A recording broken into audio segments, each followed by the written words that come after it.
komið sæl, já. Þetta útvarp umferðarráð, velkomin í útvarp umferðarráð. Og, já, hingað kominn hann Magnús frá umferðarráði, blessaður. Já, komið blessaður og sæl. Jæja, hvað segirðu? Hvað að frétta núna? Jú, það nú allt, sem betur fer, þá hefur nú allt gengið vel í umferðinni. Já, engin svona, hvernig hefur umferðar verið svona helgina? Jú, hún hefur verið alveg til fyrirmyndar. Já. Alveg, svona ágætt, gengið með ágættum. Lögreglan þurfti nú að hafa afskipti af nokkrum bílstjórum sem að því miður voru grunaður ölvun við akstur. Já. Það alltaf leiðilegt þegar að það sést, en þetta fólk að alltaf vilja gert til að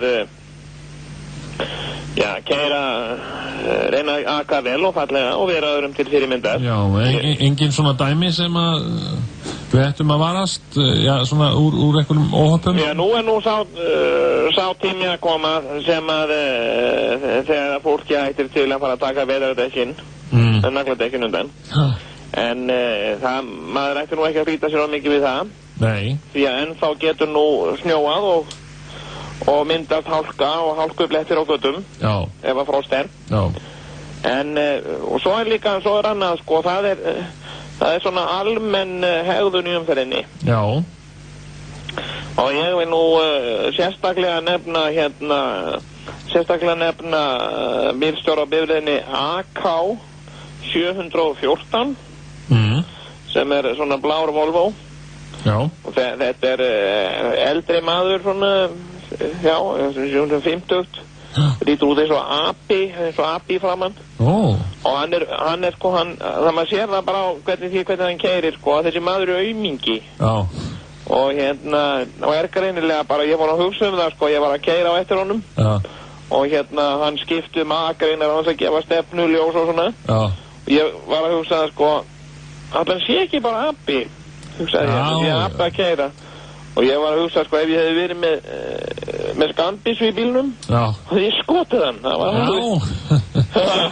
ég hefði keyrt upp að liðina og bara skotið hann í hausinn, sko. Þú gengur svona langt, já. Já, ég vil nú segja það, því að þessi maður greinilega ekki með bílpróf. Já. Og greinilega bara aumingi. En hvað segirðu, eitthvað fleiri dæmi sem vilt nefna úr umferð helgarinnar? Já, það nú svona allt... hún hefur nú gengið bara alveg furðu vel og ég var nú að tala við á hér på lögreglustöðum. Já. Og þeir höfðu nú svo sem ekki við neina kvarta og en það eitt, það maður sem að býr í götunni hjá mér, ég býr nú hérna í Breiðholti. Já.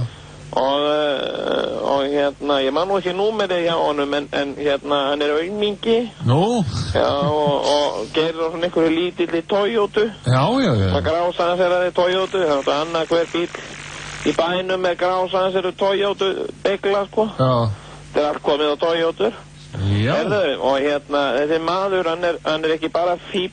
Nú? Aumingi, sko. Nú, hvað? Og hann lítur náttúrulega út hann lítur svolítið út eins og svín. Og þetta svín Já. Og svona fjölskyldan hans lítur út svolítið eins og svín. Þau öll eins og svín í framann. Já. Já, nema sko, nema konan hans. Já, einmitt, en... Hún lítur út eins og svín sem búið að kynbæta með rollu, sko. Eins og blanda svínu og rollu, konan hans. Já, þú segir það. Og þau keyra öll eins og aumingjar og þetta taka þeim bílinn bara. Já. Og veist, það kann ekki að keyra og kettlingin hann kann ekki að keyra. Endur hún hóra. Og hann órkall þessi maður og ég nú oft hugsað það, ég nú oft lappa svona með bílunum þeirra og hugsað það jafnvel bara að reyna að rispa hann eða eitthvað, með líklinu mínum. Já. En maður náttúrulega í umferðar á því. Já. Magnús, ég þakka kærlega fyrir þetta. Já, það var því hann veit að taka bílpróf bara af konum almennt. Maður nú hótt upp á marga kettlingabegluna, það kunna ekki að keyra þessar kettlingar og búin að vera einhver staðar að hórast, einhver staðar og eru svo gjörsamlega óökuðfærar að það ætti að taka þeim bílprófið þá. Ég held að lögreglun ætti að sjá sóma þinn í því. Já. En ég hef nú haft mikil samskipti við lögregluna. Já. Í gegnum tíðina. Já. Og þetta eru sko, þetta eru allt saman fíbl. Þeir leggja sig sko. Og kunna það nú skamma sko, lögreglumenn, þeir kunni vel ekki að keyra sko. Herðu, Magnús. Það gefa ekki stefnuljós og eru jafnvel sko, maður sér það alltaf á bremsunni, ég var nú að keyra eftir lögreglubílinn daginn. Hann var alltaf á bremsunni, hann var alltaf bremsandi svona öðru kóru. Og ég hugsaði, hvað er alltaf fengið bílpróf þessi ágæti maður ef mann skildi kalla. Og ég var að dreflanga til bara að keyra aftan á hann. Heyrðu, ég verið með stambissu þá ég skotið á bílinn bara. Magnús, við þökkum þess að kærlega fyrir. Já, það er ekki meira frá umferðarráði að sinni. Nei, einmitt. Og vertu þá sæll. Já, fólk ætti svona. Já, einmitt, fólk ætti að vara sig í umferðinni. Já. Þakka þér fyrir það. Já, bless.